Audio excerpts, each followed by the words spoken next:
After two fantastic results away from home against Sheffield United and Middlesbrough, some fans may have seen Saturday's game against Wigan Athletic as a home banker. The beauty of the championship is that nothing is given and you cannot take any team for granted. Wigan are just outside of the relegation places but were one of the better sides to have come to Ashton Gate this season. They were the better side in the first half, scored one goal and could have and probably should have scored at least one more. They didn't just sit back and defend, and on the balance of play a draw was the least that the Latics deserved, and I'm not saying that just because one of my best mates is a Wigan fan and I need to keep him sweet to ensure my board and lodgings for future away trips up north is still sorted. All good, greener. Lee Johnson was forced into one change with Matty Taylor coming in for the injured Andreas Wyman and went with a 3-5-2 formation, which will have pleased many home fans who have been crying out for LJ to play two up top. The ever-popular Keith Stroud was referee, which is always a bit of a worry, but in truth I thought Mr. Stroud did okay and got most things right.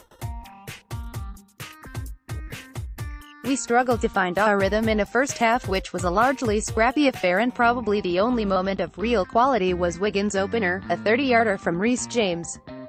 Max O'Leary just stood still as the ball swerved from James's boot into the top corner. Halftime gave Johnson an opportunity to galvanize his players, but it took the introduction of THRE substitutions to turn the game in City's favour. Johnson withdrew the ineffective Jamie Patterson, along with Jay De Silva and Adam Webster. Another strong piece of play, Webster had been booked and the change was as much to do with this than anything else, I suspect. On came Nicholas Eliasson, Casey Palmer and Lloyd Kelly.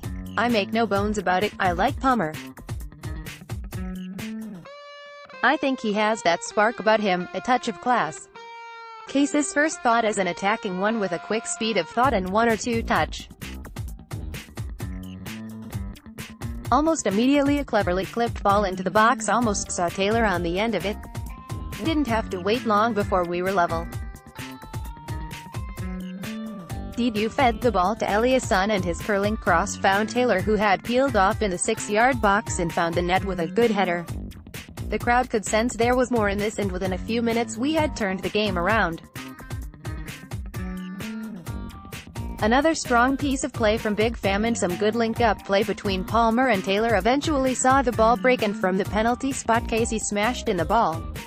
Famara Didiu in action for Bristol City. City had chances to extend the lead still further with a screw shot from Bailey Wright and then a half volley from Palmer, and the third goal would have made all the difference. Wigan, to their credit, made their own attacking triple substitutions and kept going forward, with City defenders throwing their bodies at everything. Sadly, as the clock ticked down, we couldn't hold out. It's hard not to be disappointed at conceding such a late goal, but other results weren't too bad and we are right in the mix. It's crucial that we stay positive and that the fans turn out in numbers for Tuesday's game against West Bromwich Albion.